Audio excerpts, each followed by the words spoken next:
40,000 வாக்கை கன்னியாகுமரியில் தூக்குச்சு. ஏன்னா அவ்வளோ மீனவனு கிறிஸ்தவ மீனவன் நமக்கு ஓட்டு போட மாட்டான், தூக்குடான்னு தூக்கிடுச்சு. இப்போ என்ன செய்யும், இஸ்லாமியர் கிறிஸ்தவ வாக்க பிஜேபி தூக்கும்.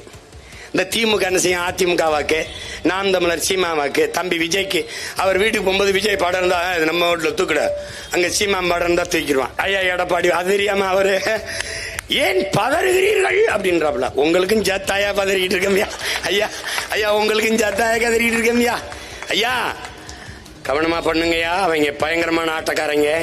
ஆனா இங்க எத்தனை பேரு கும்மி அடிக்கிறான்.